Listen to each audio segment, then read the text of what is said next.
Il y a des maisons qu'on oublie et d'autres qui vous restent, pas à cause d'un canapé hors de prix ou d'un mur parfaitement peint, mais tout simplement parce qu'elles ont quelque chose d'inimitable. Une présence, une personnalité. Cette maison, par exemple, ne cherche pas à plaire. Non, elle s'impose doucement. Elle ne crie rien, mais elle chuchote du vrai. Et c'est exactement ce que j'ai envie de t'apprendre aujourd'hui. Que tu sois passionné de déco ou plus encore, décorateur ou décoratrice d'intérieur. Aujourd'hui, je vais te montrer comment oser ton goût personnel sans transformer ta maison ou celle de tes clients en un chaos d'idées. Parce que l'originalité ne s'improvise pas, non.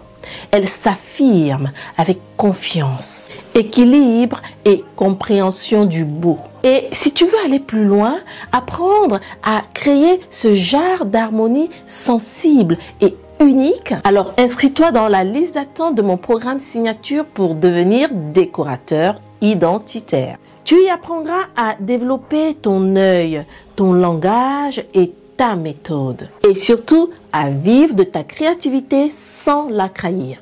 Je suis Carole Amorige, architecte et décoratrice intérieure. Ici, tu es sur ma chaîne Secrets de décorateur, la chaîne sur laquelle on apprend tous les secrets des décorateurs non dits, non partagés. Alors, sans plus tarder, vas-y, mets un pouce, c'est important, ça aidera ma chaîne à se développer. N'oublie pas de commenter tout au long de la vidéo et de partager. Et tout de suite, rencontre dans le vif du sujet. Pendant longtemps, on a confondu originalité et extravagance. On a réellement cru qu'il fallait choquer pour se démarquer. Mais dans la décoration, la vraie audace, c'est l'authenticité. C'est en réalité ce moment où tu choisis une pièce qui te parle réellement, même si elle ne va pas avec le reste de la pièce. C'est aussi quand tu assumes d'aimer les objets qui ont du vécu, les couleurs imparfaites, voire même les formes qui dérangent un peu. Dans cette maison, par exemple, regarde ces étagères.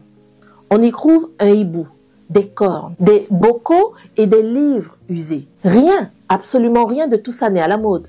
Et pourtant, l'ensemble respire la cohérence, le calme et la force. Alors, si tu es un amateur ou une amatrice de déco et que tu veux créer ou décorer une maison de manière unique, commence par arrêter de chercher la perfection que tu vois sur des images Pinterest. Ose montrer ce que tu aimes vraiment, même si c'est un tableau hérité, une lampe bancale ou même un vieux meuble. Montre-les.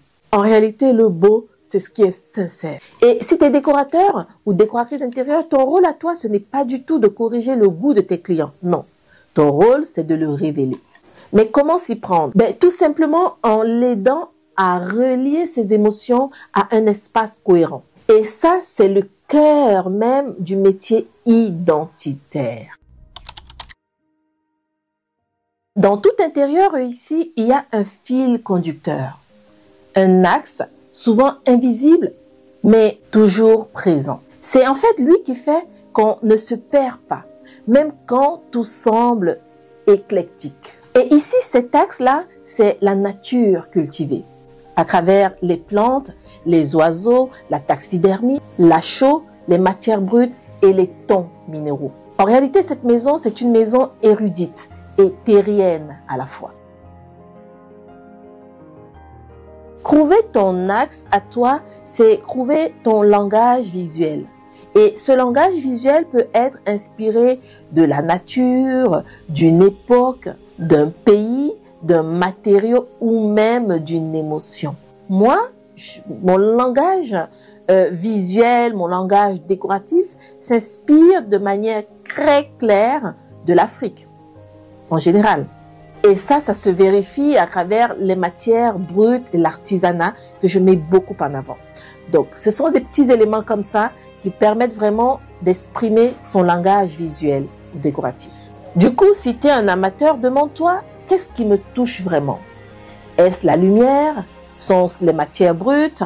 Le raffinement à la française? Bref, la réponse à cette question, c'est ton point de départ. Et pour toi, décorateur, avant de commencer un projet, cherche toujours la colonne vertébrale du lieu. de l'espace que tu seras amené à décorer. Pas un style, une idée. C'est en fait elle qui va guider toutes les décisions.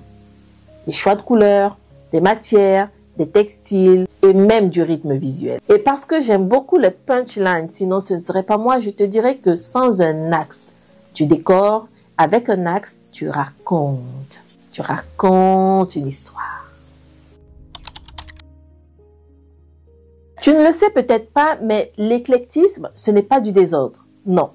Mais c'est une science du contraste maîtrisé. Dans cette maison, il y a de tout. Des meubles rustiques, des sculptures religieuses, des cadres botaniques, du cuir, du lin, du métal. Et pourtant, rien ne choque. Pourquoi? Tout simplement parce que tout est relié. Relié par la cohérence des matières et des teintes. En effet, ici, la palette est sourde. Taupe, gris pierre, crème, cuir miel et noir patiné. Le résultat, c'est tout simplement que quand la couleur se tait, les formes s'expriment. Pour toi, passionné des décos, je te dirais tout simplement que si tu veux mélanger sans te tromper, garde toujours une unité de ton. Utilise les mêmes tons. Tu peux tout, absolument tout oser si les couleurs et les textiles parlent la même langue. Bois brut plus lin naturel plus pierre mate. Ça, c'est l'équilibre assuré. À toi, décorateur, pour tes clients, apprends à créer une respiration visuelle. Si par exemple, tu choisis de placer ou d'utiliser ou d'installer un élément fort, comme une œuvre, un miroir monumental ou un luminaire sculptural, laisse-le exister. Donne-lui toute sa place. Évite de tout remplir parce que l'œil a besoin de silence pour admirer et apprécier. Et je te dis ça parce qu'en réalité, ce n'est pas ce qu'on met qui crée le beau, mais c'est ce qu'on laisse. L'accumulation, c'est l'un des secrets les plus subtils des décorateurs. Elle a cette capacité de transformer une pièce banale en cabinet de curiosité. Mais attention, accumuler ne veut pas dire entasser. L'accumulation doit raconter une histoire. Il faut un rythme, une respiration, un sens. Sur cette étagère, les objets dialoguent. Du verre, du métal, du bois, mais toujours dans des tons voisins. On remarque aussi un goût prononcé pour une accumulation répétitive de cadres avec des plantes séchées à l'intérieur et ça à plusieurs et différents endroits de la maison. Mais les volumes, eux aussi, sont équilibrés. Grands, bas, petits, hauts. Et avec tout ça, il y a une hiérarchie. Parce que l'œil sait exactement où regarder. Mon conseil, si tu es passionné, c'est que si tu veux collectionner, choisis un thème. C'est très important. Il ne faut pas être dispersé. Il faut choisir une direction. Donc, un thème. Ça peut être la nature, la céramique, les livres anciens, peu importe. Mais ce qui est important, c'est que tu choisisses un thème. Et ce thème deviendra le fil conducteur. Et c'est ce fil conducteur-là qui va éviter le chaos. Et pour toi, décorateur, mon conseil, ce serait que, avec des projets, pense à fonctionner comme un photographe. Ça veut dire qu'il faut fonctionner par masse, par contraste et par ligne. En bref, regarde tout simplement ou visualise la pièce ou ton espace comme un tableau. Exactement comme le ferait un peintre ou un photographe. Personnellement, j'aime beaucoup l'accumulation et j'en fais aussi chez moi. Et je peux te dire qu'une accumulation réussie, c'est une bibliothèque d'émotions. Alors, sais-tu pourquoi l'œil finit par se lasser des tendances? J'ai remarqué qu'à partir d'un certain âge, l'œil finit obligatoirement par se lasser des tendances. Et tu sais pourquoi? Eh bien, c'est tout simplement parce qu'il a faim du vrai. Les intérieurs comme celui-là fonctionnent parce qu'ils parlent à la main autant qu'au regard. Si on pouvait toucher, on sentirait la chaux, le bois brut, le cuir patiné, le métal oxydé. Tout ça pour dire que les matériaux vivants dialoguent. Ils ne sont pas muets, Ils ne sont pas silencieux et ils ne sont pas absents. Si tu es amateur, reviens aux textures naturelles. Même dans un petit espace, un seul vrai matériau change tout. Selon moi, un vrai bois vaut mieux que 10 imitations. Et pour toi, décorateur, je t'invite à oser la matière comme signature. Et à partir de là, ton style se lira sur les surfaces ou à travers les surfaces, à travers les matériaux. Oui, si tu veux te distinguer, développe ton alphabet tactile. N'oublie pas que, comme je le dis toujours dans mes vidéos, un décorateur décore toujours avec les 5 sens. Et oui, c'est important parce que en décoration, le beau se touche aussi avant de se voir. Alors ici, je vais te dire que ce qui rend une maison inoubliable, ce n'est pas du tout la déco. Non, non, c'est l'atmosphère.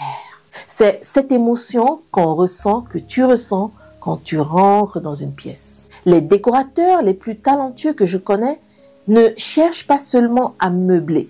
Non, ils cherchent d'abord et avant tout à émouvoir. Pour toi, passionné des décorations, ne cherche pas à impressionner tes invités. Non, cherche à te reconnaître toi dans ton intérieur et à travers ta déco. Et ça, c'est important parce que l'émotion vient de ce qui est vrai, pas du spectaculaire. Et pour toi, décorateur, ton métier, c'est de créer des émotions spatiales.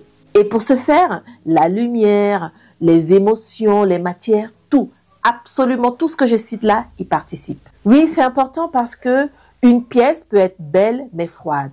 Par contre, elle peut être imparfaite mais bouleversante, renversante. Pour finir avec cette partie, je dirais tout simplement que l'harmonie, ce n'est pas une question de style, c'est une question de justesse. Une maison unique, c'est une maison qui a choisi d'être elle-même. C'est une maison tendue vers le passé, mais ouverte au présent. C'est une conversation entre le goût, le courage et la sensibilité. Et c'est exactement ce que j'enseigne dans mon programme signature, devenir décorateur identitaire. Si tu veux apprendre à créer des intérieurs qui ont une âme ou transformer ta passion de la décoration en un vrai métier, rejoins la liste d'attente dès maintenant. Tu feras partie des premiers à découvrir les portes du programme. Et peut-être même que tu seras un ou une future ambassadeur, fondateur de ce programme signature. Bref, le lien est dans la bio, vas-y, inscris-toi. Et pour finir, je vais te laisser avec cette phrase qui dit que la plus belle maison, au fond, n'est pas celle qu'on admire, mais c'est celle où on se reconnaît. Voilà, c'était moi Carole, j'ai pris du plaisir à faire cette vidéo pour toi une fois de plus. Mets un pouce si tu as aimé, c'est important, ça aidera ma chaîne à se développer, ça va m'encourager. Allez, commente, surtout laisse-moi plein de commentaires, c'est important pour aider cette chaîne à se développer aussi. Partage et je te dis à très vite pour une prochaine vidéo. Ciao, ciao.